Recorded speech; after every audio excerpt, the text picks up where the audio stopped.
Bismillahirrahmanirrahim. Assalamualaikum warahmatullahi wabarakatuh. Innal hamdalillah nahmaduhu wa nasta'inuhu wa nastaghfiruh wa natubu ilaihi wa na'udzu billahi min syururi anfusina wa min sayyiati a'malina may yahdihillahu fala mudhillalah wa may yudlil fala hadiyalah. Wa ashhadu an la ilaha illallah wa ashhadu anna Muhammadar Rasulullah sallallahu alaihi wasallam. Ayuhal ikhwah, ayuhal hadirun, rahimani Allahu wa iyyakum. Alhamdulillah, pada hari ini kembali Allah pertemukan kita di salah satu kesempatan yang sangat barakah, yaitu majelis ilmu syar'i. Dan tema pembahasan kali ini adalah tentang metode setan di dalam menyesatkan keturunan Adam, yaitu umat manusia. Nah, sebelumnya di sini, apakah di antara kita sudah mengetahui apa perbedaan antara jin, setan, dan juga iblis? Ya, barangkali ada yang sudah tahu dan mungkin saja ada yang belum tahu. Oleh karenanya saya ingin jelaskan sedikit perbedaan ini agar menjadi jelas sebelum kita membahas metode-metode setan di dalam menyesatkan umat manusia. Jadi jamaah yang dirahmati Allah Azza wa Jalla, jin adalah nama makhluk. Jin itu nama makhluk, yaitu sebagaimana manusia, jin adalah makhluk yang Allah Subhanahu wa taala ciptakan dengan sifat-sifat fisik tertentu. Di antaranya dalam surat Ar-Rahman ayat 14 dan ayat 15, Allah jelaskan tentang asal mula penciptaan jin dan juga asal mula penciptaan manusia. A'udzu billahi minasyaitonir rajim. Khalaqal insana min salsalin kal fakhar. Allah Subhanahu wa taala menciptakan manusia itu dari tanah kering seperti tanah tembikar. Wa khalaqal jan mim marijim min nar. Dan Allah Subhanahu wa taala menciptakan jin dari api yang menyala. Jadi manusia dan jin adalah dua makhluk yang punya perbedaan sifat-sifat dari asal penciptaannya dan juga dari bentuknya. Tetapi jin dan manusia itu punya kesamaan. Apa kesamaannya? Sama-sama memiliki beban taklif. Ya, manusia diwajibkan ibadah kepada Allah, jin pula demikian. Di dalam surat Adz-Dzariyat, "Wa ma khalaqatul jinna wal insa illa liya'budun." Tidaklah kami ciptakan jin dan manusia melainkan agar jin dan manusia itu beribadah kepadaku. Nah ini. Dan jin adalah makhluk yang tidak bisa dilihat. Jin itu tidak bisa dilihat. Dan di dalam bahasa Arab, jin itu punya sifat ijtinan. Apa itu ijtinan? Artinya adalah tersembunyi atau tidak terlihat. Tidak terlihat oleh kita. Innahu yarakum huwa wa qabiluhu min haitsu la tarawnahum. Dalam ayat Al-Qur'an Allah berfirman, sesungguhnya dia, yaitu bangsa jin, melihat kalian dalam suatu keadaan yang kalian tidak bisa melihat mereka. Ini jin ya. Jin itu adalah sesosok makhluk. Nah, adapun setan ini adalah sifat. Setan itu sifat. Dr. Sulaimanul Ashqar mengatakan di dalam kitabnya Alamul Jinni Wasyayatin, beliau mengatakan asyaitonu fil lughatil Arab yutlaqu ala kulli adin mutamarridin, yaitu setan dalam bahasa Arab digunakan untuk menyebut setiap makhluk yang menentang dan membangkang. Artinya setan ini bisa mensifati manusia dan juga bisa mensifati jin. dalam surat An-Nas, sebagaimana yang sudah kita sering baca dan kita semua insyaallah hafal, minal jinnati wan nas, dari kalangan jin dan manusia. Jadi setan itu ada dari kalangan jin, ada dari kalangan manusia. Jin yang membangkang itu disebutnya setan dari kalangan jin. Manusia yang membangkang juga disebutnya setan dari kalangan manusia. Ini. Nah, adapun iblis, siapakah iblis?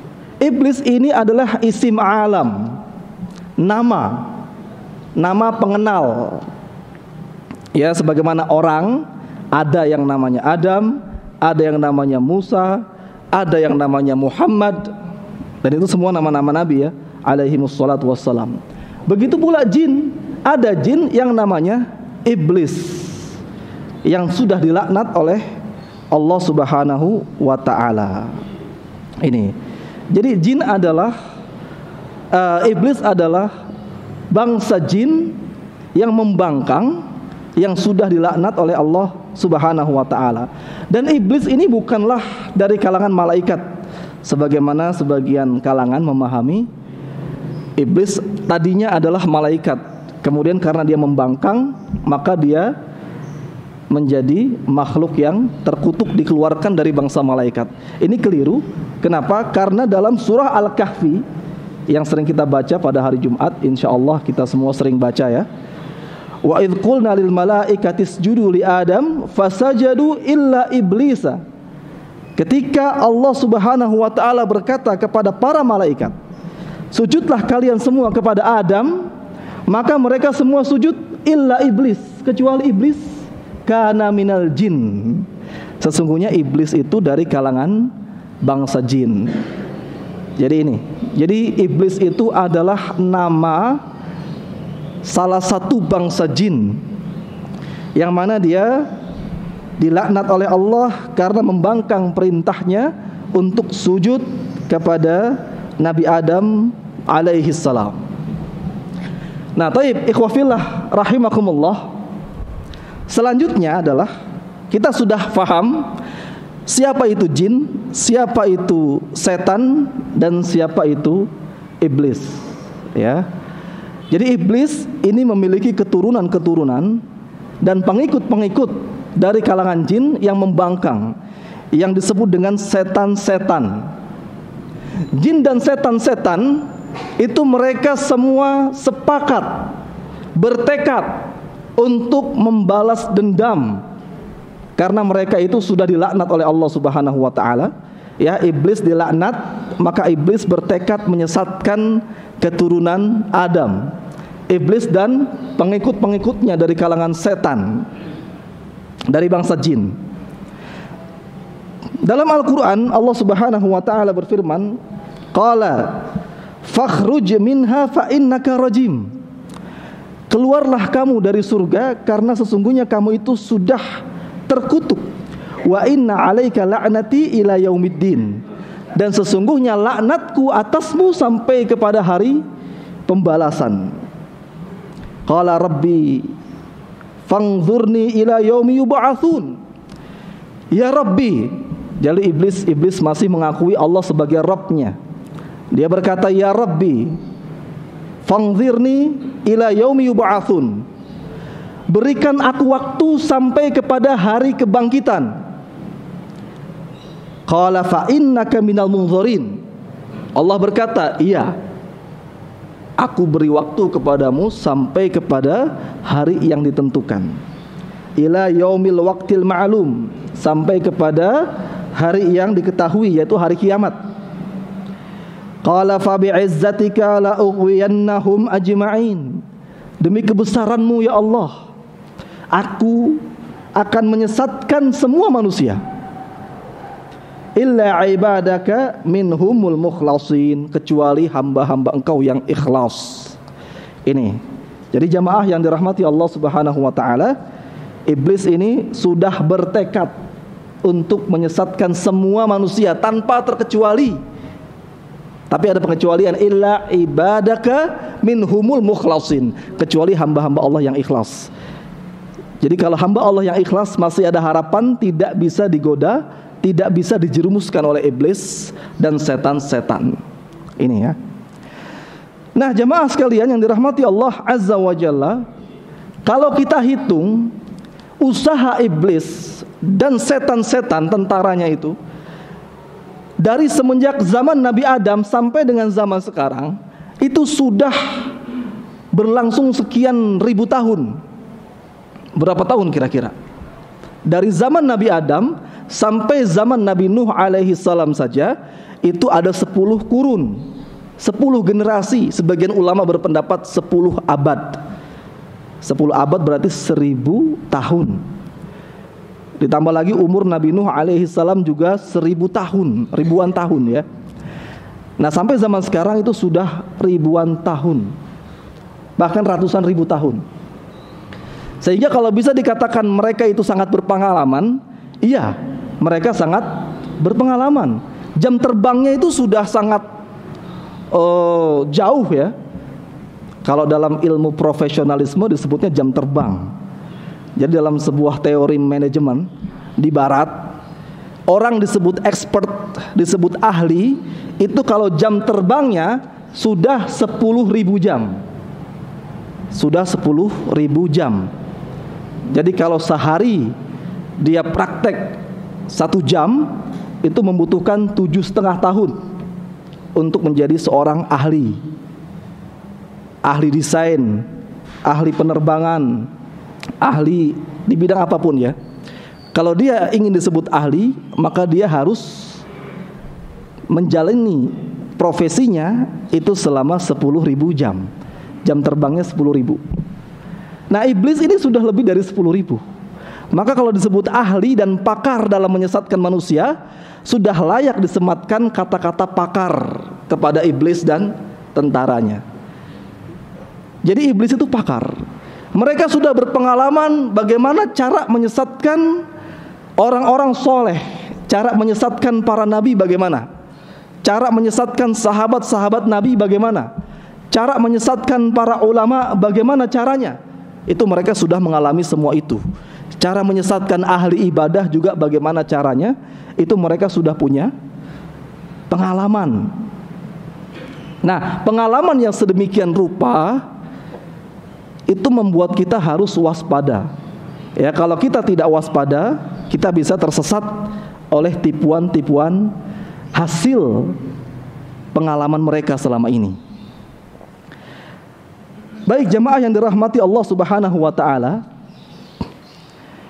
dalam menyesatkan umat manusia, iblis dan setan-setan ini memiliki marotib. Marotib itu tangga, tahapan-tahapan. Dalam kitab Bada'iul Fawaid, seorang ulama menulis tahapan-tahapan ini, yaitu tahapan keburukan-keburukan dari yang paling besar, yang paling mungkar sampai yang paling ringan. Sehingga tidak ada satu manusia pun yang bisa lolos dari tahapan-tahapan ini.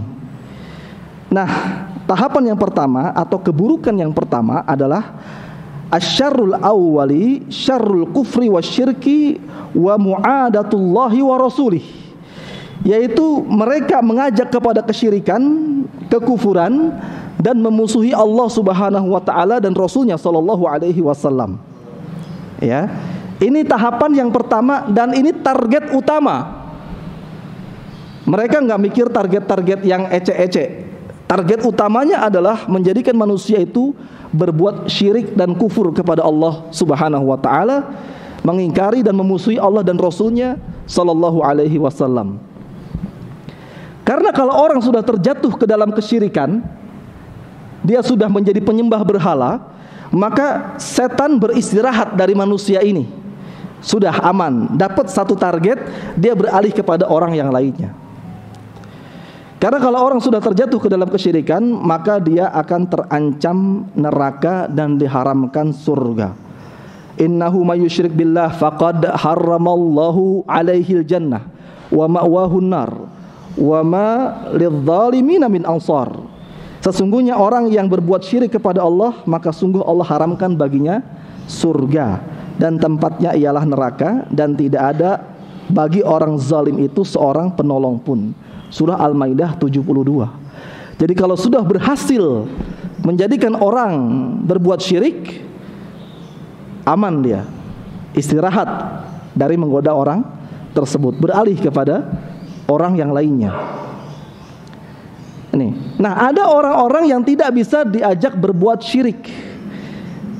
Mungkin dia sudah menerima ilmu akidah yang benar, belajar tauhid yang benar, maka menurunkan targetnya. Ada keburukan yang selanjutnya, al-martabatu tsaniyah, yaitu bid'ah. Mengajak kepada bid'ah. Kalau orang tidak bisa diajak menyembah berhala, diajak kepada perbuatan bid'ah. Nah, jemaah sekalian yang dirahmati Allah Subhanahu wa taala, bid'ah ini adalah perkara munkar. Dan Rasulullah sallallahu alaihi wasallam telah memperingatkan kita, wa iyyakum wa muhdatsatil umur. Jauhilah perkara-perkara baru. Fa inna kulla muhdatsatin bid'ah, dan semua perkara baru adalah bid'ah. Wa kulla bid'atin dhalalah wa kulla dhalalatin finnar. Ini seperti yang sering kita dengar para khatib ketika berceramah menyampaikan khutbah hajah, tidak lupa menyebutkan pesan Nabi ini. Bahkan kalimat ini diucapkan terus oleh Nabi sallallahu alaihi wasallam saat beliau masih hidup, saat belum ada bid'ah. Ya, di zaman Nabi masih hidup belum ada bid'ah, tapi beliau memperingatkan sahabatnya agar mewaspadai perbuatan bid'ah. Kullu bid'atin dhalalah. Semua bid'ah itu sesat. Jadi kullu itu semua ya, bukan sebagian. Nah, kullu itu dimaknai seluruh, bukan sebagian. Oleh siapa? Oleh orang Arab, sahabat Nabi. Apa buktinya? Ada sebuah kutipan athar dalam perkataan Ibnu Umar. Beliau mengatakan kullu bid'atin dhalalatun wa in ra'ahan nasu hasanan. Kullu bid'ah dhalalah. Semua bid'ah itu sesat walaupun manusia memandangnya adalah kebaikan. Jadi tidak ada pengecualian. Nah, kalimat kullu itu bisa bermakna sebagian kalau dia ada adatul istitsna. Kalau setelahnya ada harful istitsna, yaitu dengan illa. Sebagaimana kalau kita baca sebuah hadis tentang khasiat habbatus sauda. Habbatus sauda itu kata Nabi SAW dalam riwayat Bukhari Muslim, syifaun min kulli da'in, obat semua penyakit. Tapi ada adatul istitsna, yaitu illasam, kecuali kematian. Berarti kullu di sini bermakna sebagian. Nah, kalau dalam kalimat kullu tanpa ada adatul istitsna, tidak ada isim mustatsnanya, maka itu bermakna seluruh. Kullu nafsin dha'iqatul maut. Semua manusia, semua yang bernyawa pasti akan mati. Kullu mauludin yuladu alal fitrah.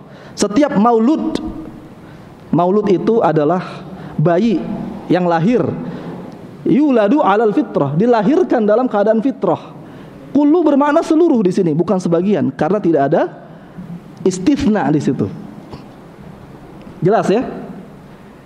Nah, bid'ah ini disukai oleh iblis.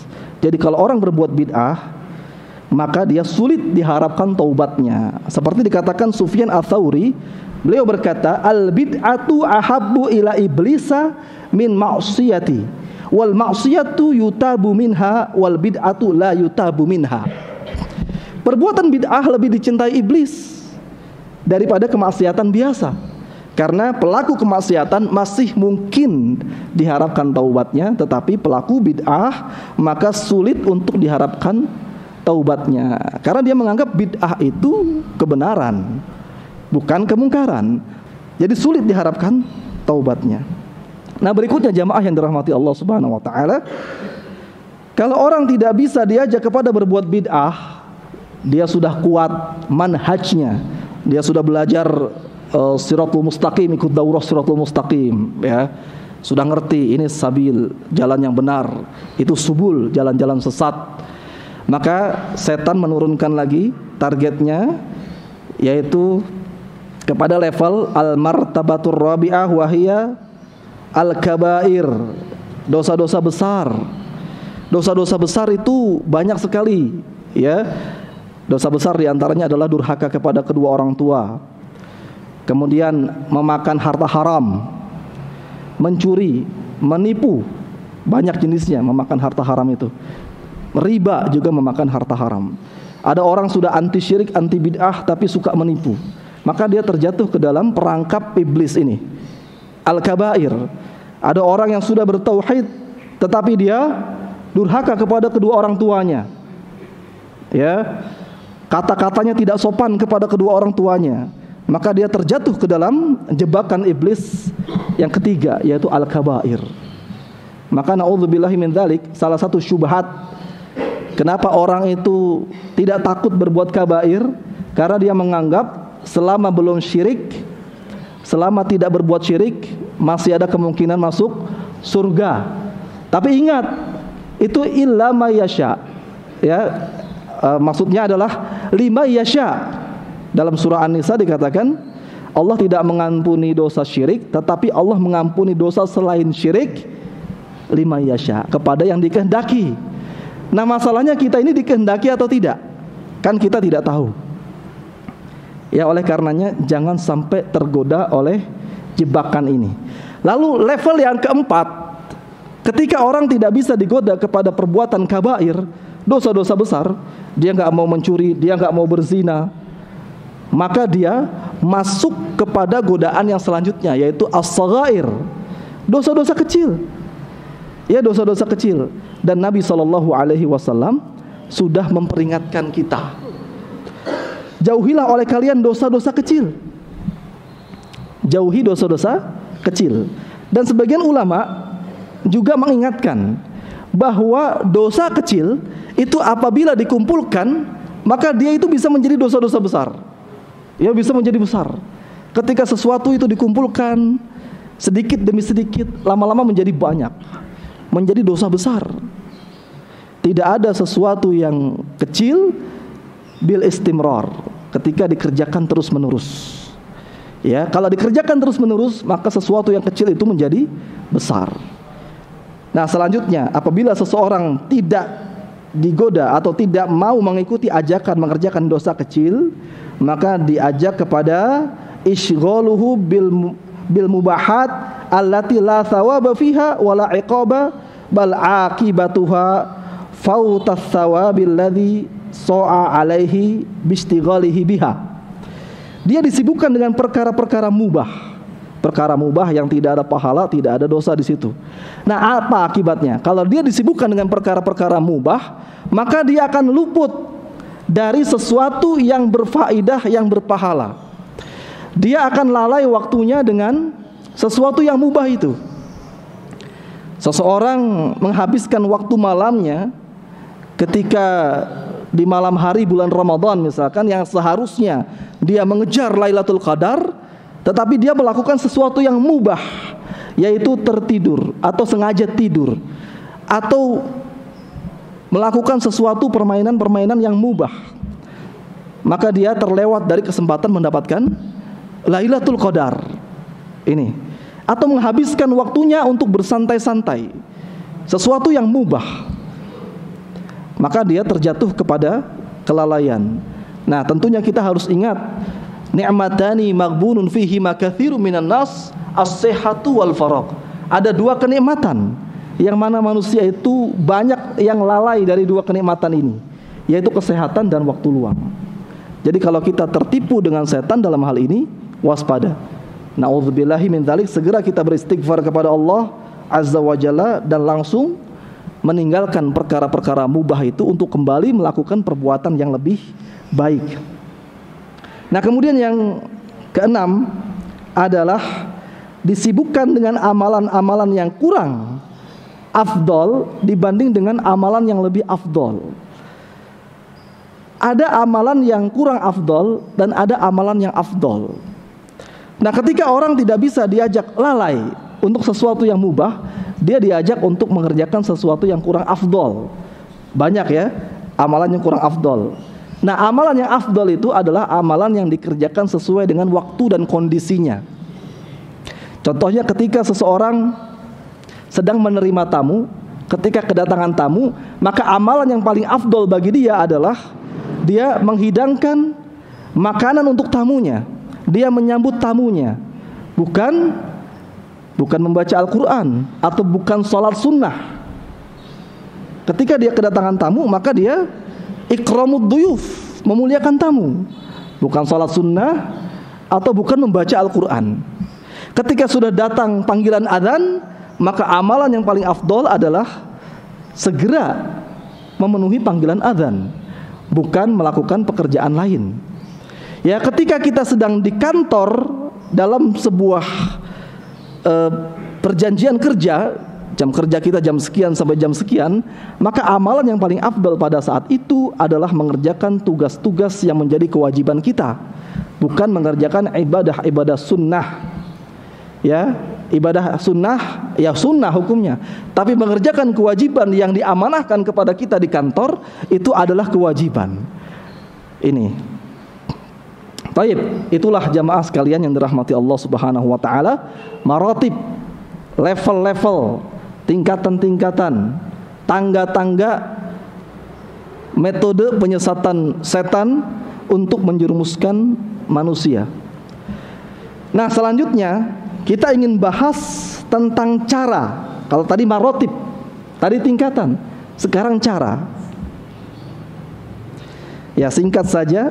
Cara yang pertama adalah at-tazyin. Tazyin itu zayyana yuzayyinu, menghiasi. Apa yang dihiasi? Keburukan-keburukan. Keburukan itu dihiasi dengan kebaikan. Jadi kalau manusia diajak melakukan perbuatan buruk, pasti manusia tidak mau, karena fitrah kita tidak suka yang buruk-buruk. Kita maunya yang indah-indah, yang baik-baik. Nah, setan ini menghiasi sesuatu yang buruk, dihiasi menjadi baik. Sebagaimana dalam surah Al-Hijr ayat 39, ketika iblis bertekad menyesatkan keturunan Adam, qala rabbi bima aghwaytani la uzayyinanna lahum fil ardi wa la ughwiyannahum ajma'in. Karena engkau telah memutuskan aku tersesat, pasti aku akan menjadikan mereka memandang baik perbuatan buruknya. Ya, perbuatan buruk itu banyak. Ada perbuatan buruk berupa kesyirikan, kekufuran. Di antara bentuk kesyirikan adalah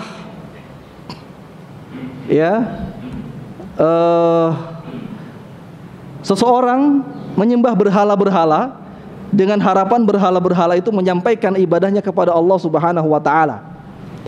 Ya, menjadikan peribadatan kepada berhala sebagai perantara agar ibadahnya diterima oleh Allah Subhanahu wa taala. Itu kesyirikan.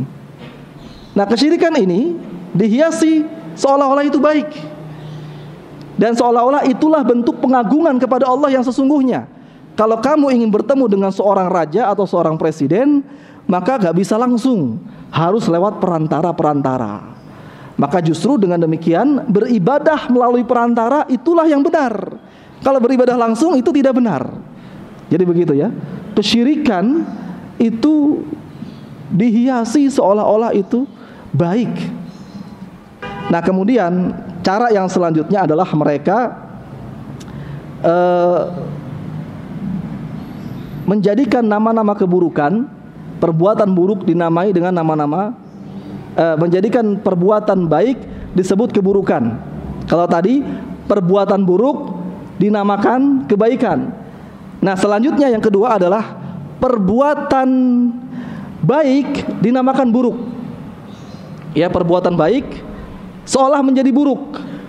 Seperti halnya amar ma'ruf nahi munkar. Seseorang amar ma'ruf nahi munkar itu dikatakan keburukan, tidak toleran.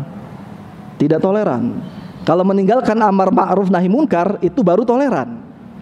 Begitu ya. Jadi orang meninggalkan amar ma'ruf nahi munkar justru itu yang benar, karena tidak menyakiti hati orang. Kalau kita melihat kemungkaran tidak kita rubah, wah, ini berarti kita menjaga perasaan orang. Ya, meninggalkan amar ma'ruf nahi munkar dianggapnya menjaga perasaan orang lain, tidak menyakiti hati orang lain, ini adalah ibadah. Adapun amar ma'ruf nahi mungkar, wah ini sesuatu yang bisa menyakiti hati orang lain. Kalau kamu nasihati orang lain, nanti dia sakit hati, dan menyakiti hati orang itu adalah perbuatan buruk. Ini naudzubillahi min dzalik. Kemudian jamaah yang dirahmati Allah Subhanahu wa taala, yang selanjutnya metode setan dalam menyesatkan manusia itu adalah dengan bertahap, dengan khutuwat. Allah Subhanahu wa taala memperingatkan, ya ayyuhalladzina amanu la tattabi'u khutuwati syaiton. Janganlah kalian ikuti langkah-langkah setan. Jadi setan itu ketika menyuruh orang untuk berzina, dia tidak langsung suruh orang berzina, tapi lewat langkah-langkah, ya, dengan langkah-langkah terlebih dahulu. Ada tahapan-tahapannya.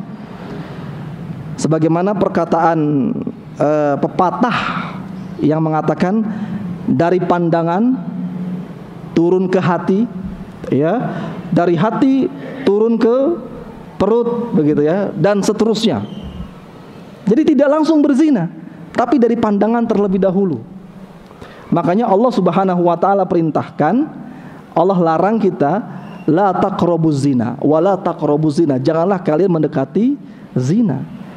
Jadi sebelum terjatuh kepada zina, hal-hal yang mendekatinya harus kita jauhi dulu. Karena kalau tidak dijauhi, masuk kepada langkah-langkah setan dan mereka lebih mudah untuk menggoda kita. Ini ya.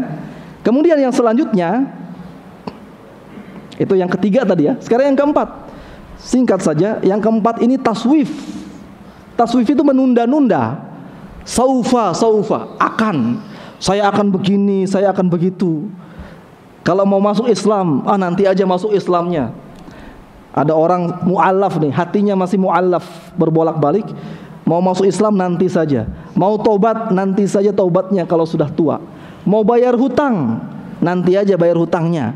Sekarang pakai dulu uangnya buat keperluan, ya. Untuk berbakti kepada orang tua, nengokin orang tua yang sedang sakit, ditunda-tunda, nanti saja. Tiba-tiba ajal menjemput orang tuanya, naudzubillahi min dzalik, dan dia belum sempat menjenguk orang tuanya yang sakit.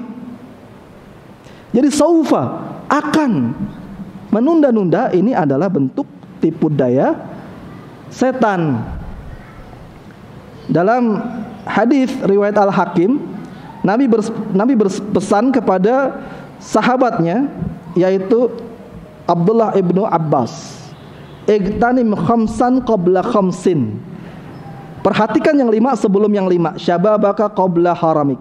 Masa muda sebelum masa tua, sehat sebelum sakit, kaya sebelum miskin, masa luang sebelum masa sempit, hidup sebelum mati. Ya, hidup sebelum mati. Ini.